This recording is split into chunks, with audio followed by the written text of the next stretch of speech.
सभी home makers के ऊपर एक बहुत बड़ी रिस्पॉन्सिबिलिटी होती है कि वो घर को हमेशा साफ़ सुथरा रखें, क्योंकि बहुत बार ऐसा होता है कि बाहर से कोई आता है, गेस्ट आ जाते हैं, कभी कभी बिना बताए भी आ जाते हैं। तो अगर आपका घर साफ़ नहीं रहेगा तो आपको बहुत एम्बैरेसिंग फ़ील होगा। और अगर आपके घर में कोई सडनली आ जाता है और आपका बाथरूम अगर गंदा हो और उनको बाथरूम यूज़ करना हो, तो फिर आपके लिए एक थोड़ी सी ये अनकंफर्टेबल सिचुएशन हो जाती है, क्योंकि आप उसे मना भी नहीं कर सकते बाथरूम यूज़ करने से। और फिर ये छोटी छोटी बातें ना हर किसी के दिमाग में रह जाती है कि उनका बाथरूम बहुत गंदा रहता है, तो ये एक इम्प्रेशन गलत पड़ जाता है। तो हमेशा कुछ एरियाज़ जो हैं उनको रोज़ क्लीन करना ज़रूरी है। मुझे आप लोग हमेशा पूछते रहते हैं कि एक आप चार्ट बताइए कि डेली क्या क्या हमें क्लीनिंग करनी चाहिए। तो आज मैं आपको डेली क्लीनिंग के बारे में बता रही हूँ, जिससे कि ना आपका घर साफ़ रहेगा और कोई भी आ जाए तो कभी भी आपका घर किसी भी गेस्ट को साफ़ ही मिलेगा और आपको बिल्कुल भी एम्बैरेसिंग सिचुएशंस में आना नहीं पड़ेगा। हेलो गाइस, नमस्ते एंड वेलकम बैक। चलिए स्टार्ट करते हैं आज का वीडियो।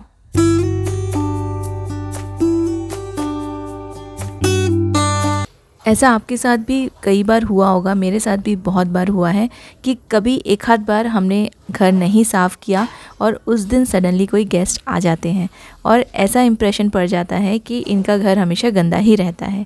तो ये कभी कभी हो जाता है, लेकिन ऐसी सिचुएशन आपको फेस ना करनी पड़े, एम्बैरेसिंग सिचुएशन, उसके लिए आपको ये डेली क्लीनिंग करनी बहुत ज़रूरी है। चाहे आपका कोई भी बड़ा काम पेंडिंग रह जाए, लेकिन ये जो क्लीनिंग आज मैं बता रही हूँ ना, ये जो एरियाज़ की जो क्लीनिंग है ये आपको डेली करनी है। इससे आपका जो घर है वो हमेशा गेस्ट के लिए रेडी रहेगा। कभी भी कोई भी आ जाए आपको बिल्कुल परेशानी नहीं होगी। जैसे कि हमारा जो बेड होता है, बेड बनाना तो मैंने बहुत बार बताया है कि हमेशा हमारे जो बेड को क्लीन रखना ज़रूरी है। कभी कभी ऐसा होता है ना कि हमारे कुछ क्लोज़ रिलेटिव्स आ जाते हैं या फिर क्लोज़ फ्रेंड्स आ जाते हैं जो सीधा अंदर आ जाते हैं। तो अगर आपका बेड ऐसा पड़ा रहेगा जिसमें सारी चीज़ें बिखरी हुई हों और आपकी बेडशीट्स फोल्ड की हुई नहीं हों और आपके मॉस्किटो नेट यहाँ वहाँ पड़े हों या आपके कपड़े वहाँ पड़े हों, टॉवल्स वहाँ पड़े हों, तो ये सिचुएशन आपके लिए बहुत ज़्यादा एम्बैरेसिंग है। और फिर उनके सामने ना आप ये सारी चीज़ें फिर उठा उठा के यहाँ वहाँ भागेंगे। उससे बेटर है कि जैसे ही आप मॉर्निंग में उठते हैं, सबसे पहला काम अपने बेड को टाइडी कीजिए। सिर्फ बेडशीट फोल्ड कर देने से आपका जो बेड है वो टाइडी नहीं होगा, इनको प्रॉपरली रखना बहुत ज़रूरी है। तो ये मैंने बहुत बार बताया है कि आप पिलो कवर्स यूज़ कर सकते हैं, क्योंकि आजकल ब्लैंकेट्स हम लोग यूज़ कर रहे हैं, कंफर्टर्स यूज़ कर रहे हैं, तो ये काफ़ी सारी चीज़ें हो जाती हैं जो बेड पे रखी रहती है और इनको ऐसे ही फोल्ड करके रखेंगे तो आपका बेड टाइडी नहीं लगेगा। तो इनको ना आप किसी भी कवर्स में डाल दीजिए, या अगर आपके पास वार्डरोब में जगह है तो वार्डरोब में आप इन सारे ब्लैंकेट्स या फिर कंफर्टर्स को रख सकते हैं। मेरे पास यहाँ पे कबर्ड में जगह नहीं है, इसलिए मैं इनको रखने के लिए पुराने जो पिलो कवर्स हैं या फिर कुशन कवर्स में यूज़ कर लेती हूँ। इनफैक्ट मैं अपने मॉस्किटो नेट को भी ऐसे ही एक पिलो कवर में डाल के यहाँ रख देती हूँ, जिससे किसी को पता नहीं चलता है और आपका जो बेड है ना वो टाइडी भी लगेगा और इनफैक्ट सुंदर भी लगता है। अगर आप ऐसे कुशन्स रख देंगे तो ऐसा लगेगा कि हमने कुशन्स ही यहाँ पे अरेंज करके रखे हुए हैं। तो ये वाला जो चीज़ है ना वो आप ज़रूर एक बार ट्राई करके देखिए। अपने कंफर्टर्स एंड अपने ब्लैंकेट्स को, रजाइयों को ऐसे बड़े पिलो कवर्स या फिर अगर वो छोटी हैं तो आप ऐसे कुशन कवर्स भी यूज़ कर सकते हैं। किसी को पता नहीं चलेगा और आपका बेड भी टाइडी रहेगा और आपके गेस्ट कभी भी आ जाएँ, चाहे वो बेडरूम के अंदर ही आ जाएँ, उनको हमेशा ये साफ़ सुथरा मिलेगा।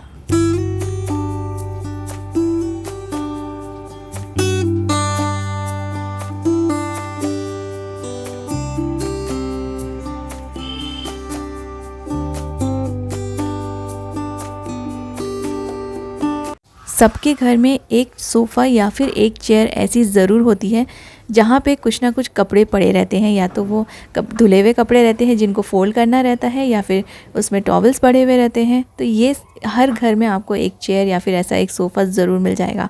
तो ये जो सोफ़े हैं और जो चेयर हैं, अगर आप इसमें सामान ऐसे ही फेंक के रखेंगे और फिर उनको फ़ोल्ड नहीं करेंगे या छोटी मोटी चीज़ें अगर आप ऐसे ही रख देंगे सोफ़े के ऊपर, तो ऑफ़कोर्स अगर आपका घर साफ़ भी रहेगा ना तो भी ये सारी चीज़ों से, इन बिखरी हुई चीज़ों से गंदा दिखेगा और बहुत ही ज़्यादा क्लटर्ड दिखेगा। जैसे कि बुक्स यहाँ वहाँ पड़ी है, टॉयज़ बच्चों के सोफ़े पे इधर उधर पड़े रहते हैं, तो उनको आप समेट के रख सकते हैं। उनको वहीं पे अगर आपको रखना है तो आप उसको ठीक से रखिए। जैसे कुशन्स को अच्छे से रख दीजिए, कुशन्स यहाँ वहाँ पड़े हैं उल्टे सीधे, तो उनको अच्छे से आप अरेंज करके रख दीजिए। जैसे यहाँ पे ना सॉफ्ट टॉयज़ है, मेरी बेटी का रूम है, नॉर्मली वो पढ़ने के लिए और जो भी है कंप्यूटर वगैरह देखने के लिए वो यूज़ करती है इस रूम को, तो उसके टॉयज़ यहाँ वहाँ पड़े रहते हैं। तो ये चीज़ें भी हम ठीक से अगर रख देंगे, वहीं की वहीं आप रख दीजिए, ठीक से रख दीजिए अरेंज करके, तो भी आपका रूम ना टाइडी दिखेगा। बहुत ही सिंपल सा काम है, सिर्फ बिखरी हुई चीज़ों को आपको ठीक से रखना है, उनकी जगह भी आपको चेंज करने की ज़रूरत नहीं है। जैसे स्टडी टेबल, अगर ऐसा स्टडी टेबल आपके पास है जो कन्वर्ट हो जाए, जो बंद हो जाए, तो ये बहुत ही अच्छा ऑप्शन है, क्योंकि आप सारी चीज़ें इसके अंदर रख के, अगर आपको टाइम नहीं है अरेंज करने का, तो आप इसमें कैसे भी अंदर डाल के रख सकते हैं और इसको बंद कर दीजिए। फिर जो अंदर का जो क्लटर है वो बाहर नहीं दिखेगा। बुक्स वगैरह स्टडी टेबल पे अगर काम हो गया है, पढ़ना हो गया है, तो इसे जगह पे रख दीजिए। जैसे मैंने यहाँ पे एक रैक लेके रखा हुआ है बुक्स के लिए, तो अगर ये स्टडी टेबल पे बुक्स पड़ी रहेंगी तो अनटाइडी ज़रूर दिखेगा। कई बार बहुत सारी छोटी छोटी चीज़ें जो कि स्टडी टेबल से रिलेटेड नहीं रहती है, वो भी हम लोग छोड़ देते हैं। तो वो सारी चीज़ें अगर आप जगह पे रख देंगे, और ये सभी काम में ना आपको बहुत ज़्यादा टाइम नहीं लगने वाला है, क्योंकि आपने कोई डीप क्लीनिंग नहीं करनी है, सिर्फ सामान उठा के रखना है। अब ऐसा स्टडी टेबल नॉर्मली हर घर में रहता है। ये मेरे हस्बैंड यूज़ करते हैं, और अभी वो काम करके ऑफिस चले गए हैं, उनको टाइम नहीं मिला था, इसलिए उन्होंने लैपटॉप ऐसे ही छोड़ दिया है। तो मोस्टली काम करने के बाद अगर आप अपना लैपटॉप, माउस और ये सारी चीज़ें, वायर्स वगैरह समेट के रख देंगे, तो उसी टाइम पे ना आपका जो टेबल है, जो स्टडी टेबल है, ऑफिस टेबल है, वो क्लीन लगेगा, टाइडी लगेगा। तो मैंने यहाँ पे कुछ भी नहीं किया है, सिर्फ लैपटॉप को मैं कवर के अंदर डाल दूँगी और वायर्स को यहाँ पे फोल्ड करके इस बास्केट में रख दूँगी। बस इतना सा ही काम है, जिसमें बिल्कुल 2 से 3 मिनट्स ही लगने वाले हैं, बहुत ज़्यादा टाइम नहीं लगेगा, लेकिन मेरा जो घर है वो टाइडी लगेगा। हम लोग अपने घर को कितने भी अच्छे से डेकोरेट कर लें, लेकिन अगर एक छोटा सा कॉर्नर या फिर छोटा सा टेबल भी अगर ऐसा बिखरा हुआ पड़ा रहेगा ना, तो गेस्ट की नज़र वहीं पड़ेगी। आपके घर पे जहाँ आपने बहुत अच्छे से सारी चीज़ समेट के रखी है वहाँ नहीं पड़ेगी, लेकिन गंदी वाली जो चीज़ें रहती, गंदी जो जगह रहती है ना, वहाँ पे बहुत जल्दी सबकी नज़र पड़ जाती है। हम लोग भी किसी के घर जाते हैं, और अगर हमको कोई चीज़ें ऐसी बिखरी हुई पड़ी रहे तो हमारी नज़र ज़रूर पड़ती है, और फिर बाकी जो घर है ना, इतना सुंदर जो उन्होंने रखा हुआ है, उस पर हमारी नज़र नहीं पड़ती। तो इसलिए छोटी छोटी जगह भी आपको बहुत टाइडी रखने की ज़रूरत है। छोटा सा टेबल है, देखिए, उसको मैंने सिर्फ टाइडी कर दिया है, सामान वहीं का वहीं रखा है, कुछ भी नहीं हटाया है, फिर भी ये क्लीन लगने लगा है। किचन के लिए तो बोलने की कोई बात ही नहीं है। जैसे ही काम हो जाता है, किचन को साफ़ करना ज़रूरी है। किचन के जो काउंटर टॉप है, उस पर अगर सामान पड़ा रहेगा, गंदे बर्तन पड़े रहेंगे, तो ऑब्वियसली आपका जो किचन है वो बहुत ज़्यादा गंदा दिखेगा। कभी कभी हम लोग का ध्यान नहीं जाता है, जो हम लोग कवर्स अपने अप्लायंसेस के ऊपर यूज़ करते हैं, जैसे मैंने डिश वॉशर पे अभी इसका कवर चेंज किया है, तो ये भी गंदे हो जाते हैं, इनको भी चेंज करना ज़रूरी है। तो देखिए, बस एक साफ़ कवर मैंने डाल दिया है, तो यहाँ का पूरा लुक चेंज हो गया है और काफ़ी साफ़ लग रहा है। गंदे जो बर्तन हैं, आपका अगर कुकिंग हो गया हो, खाने के जो बर्तन हैं उसको डाल दीजिए। जैसे अभी मेरे मॉर्निंग की जो कुकिंग है वो पूरी हो गई है। अब दिन भर मैं यहाँ पे कुछ भी कुकिंग नहीं करने वाली हूँ, सीधा इवनिंग में ही कुकिंग होगी। तो जितने भी गंदे बर्तन हैं वो मैंने डिश वॉशर में लगा के रख दिए हैं। कभी कभी मेरा डिश वॉशर पूरा फुल नहीं होता है दिन के बर्तन से, तो मैं उनको ना सिर्फ ऐसे ही डिश वॉशर के अंदर लगा के रख देती हूँ। उसको प्री रिंस भी कर सकते हैं, जिससे कि जितनी भी गंदगी वो निकल जाती है, फिर बाद में एक साथ सारे बर्तन में वॉश कर लेती हूँ। लेकिन काउंटर पे अगर रखे रहेंगे, क्योंकि मेरा सिंक जो है बहुत छोटा है, काउंटर पे बहुत ज़्यादा स्पेस नहीं है, तो यहाँ की जो चीज़ें हैं ना, जितने भी गंदे बर्तन हैं उनको अंदर कहीं ना कहीं रखना ज़रूरी है, या तो फिर वॉश करके रखना ज़रूरी है। तो मैं डिश वॉशर में डाल के उन्हें रख देती हूँ। नॉर्मली खाना डाइनिंग टेबल पे रखना पसंद करती हूँ, लेकिन क्या होता है ना कि जब हम खाना खाने बैठते हैं तो वापस से गर्म करने के लिए उसे किचन में लाना ही पड़ता है। तो बार बार खाना यहाँ से वहाँ करने के बदले मैं ना इसे यहाँ पे ही मैट बिछा के साइड में रख देती हूँ, जिससे कि लंच के टाइम पे हम लोग यहाँ पे गर्म करके इसे यहीं से हम लोग खाना ले लेते हैं। अदरवाइज़ ये पूरा का पूरा खाना मैं डाइनिंग टेबल पे रखूँगी, फिर वापस गर्म करने के लिए यहाँ लाऊँगी। इससे अननेसेसरी मेरे काम भी बढ़ेंगे और टाइम भी वेस्ट होगा। तो अब पूरी कुकिंग हो गई है, अब गैस का भी काम नहीं है इवनिंग तक। जैसे मैं 7 o'clock के बाद डिनर वगैरह बनाना स्टार्ट करती हूँ, तो अभी मैंने साफ़ करके रख दिया है। और जो किचन है ना, वो एकदम साफ़ लगता है। एक बार आपने सारी चीज़ें हटा दी और जो भी चीज़ें रखी है उसको ठीक से अगर अरेंज करके रख दिया, तो आपका किचन हमेशा साफ़ लगेगा। और देखिए फिर कोई भी आता है तो किचन में ज़रूर आता है, तो अगर ऐसा किचन साफ़ मिलेगा ना तो आपको भी अच्छा लगेगा और जो आपके गेस्ट आए हैं वो भी आपसे पूछेंगे बहुत बार कि आप कैसे रखते हैं अपने किचन को इतना साफ़। तो फिर आप भी उनके साथ ये सारे पॉइंट शेयर कर सकते हैं और उनको बता सकते हैं कि आप अपना किचन किस तरह से क्लीन रखते हैं। अगर आप किसी के यहाँ एज अ गेस्ट गए और आपको वहाँ का वॉशरूम यूज़ करना पड़े और वो वॉशरूम बहुत ज़्यादा गंदा हो तो आपको कैसा लगेगा। तो ये आप खुद के ऊपर भी सोच सकते हैं, क्योंकि अगर आपके घर में कोई आया और उनको बाथरूम यूज़ करना है और वो बहुत गंदा है तो आपको एम्बैरेसिंग भी फ़ील होगा और जो आए हैं ना उनको भी अच्छा नहीं लगेगा। इसलिए डेली चाहे आप कोई बड़े काम छोड़ दें ना करें, लेकिन आपका जो कमोड है, जो बाथरूम है, वॉशरूम, उसको क्लीन करना बहुत ज़रूरी है। तो ये सारी चीज़ें आप ध्यान में रखेंगे तो हमेशा ही आपका जो बाथरूम है ना वो क्लीन रहेगा। थोड़ा सा ही आपको टाइम लगेगा, बहुत ज़्यादा टाइम नहीं लगेगा। मैं मोस्टली नहाने के पहले पूरा का पूरा जितने भी मेरे यहाँ पे वॉशरूम्स हैं ना, मैं तीनों वॉशरूम्स को क्लीन करती हूँ।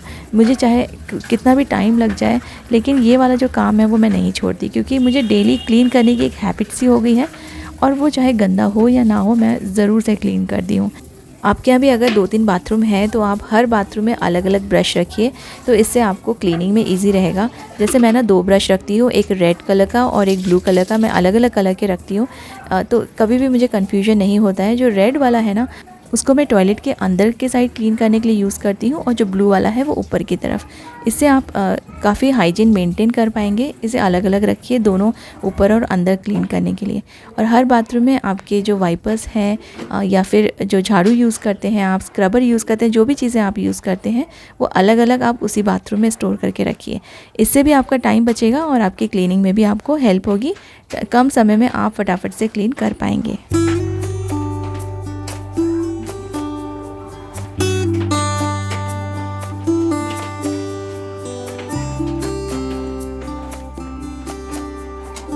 लास्ट टाइम मैंने जब वॉश बेसिन का एक हैक बताया था आपको, तो किसी ने मुझे कमेंट किया था कि मैं साफ़ वॉश बेसिन को ही रगड़ रगड़ के साफ़ कर रही हूँ। तो देखिए मेरा वॉश बेसिन साफ़ है क्योंकि मैं इसे डेली साफ़ करती हूँ। अब चाहे ये गंदा हो या ना हो, मेरी एक हैबिट हो गई है डेली थोड़ा सा यहाँ पे सोप लगा के ब्रश स्क्रब करके इसे क्लीन करना, इसलिए ये हमेशा ही क्लीन रहता है। अगर आप इसे क्लीन नहीं करेंगे, एक हफ़्ता नहीं क्लीन करेंगे, तो इसमें दाग धब्बे पड़े रहेंगे। और देखिए आपके घर पे अगर कोई गेस्ट आ गया और गंदे गंदे दाग वाले वॉश बेसिन में अगर उनको हाथ धोना पड़े तो फिर कैसा लगेगा। इसलिए मैं इसे एक भी दिन नहीं छोड़ती हूँ।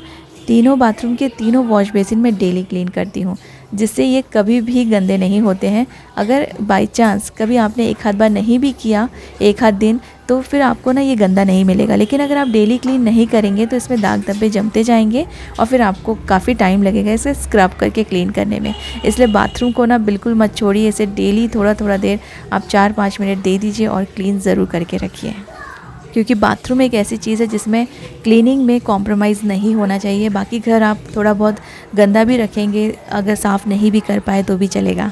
उम्मीद करती हूँ कि आज का वीडियो आपको हेल्पफुल लगेगा और ये घर को साफ़ रखने में ये सारी टिप्स आपके भी काम में आएगी। जब भी आप अपना क्लीनिंग स्केड्यूल बनाएंगे ना, तो डेली क्लीनिंग में ये सारी क्लीनिंग आप ज़रूर इंक्लूड कीजिए।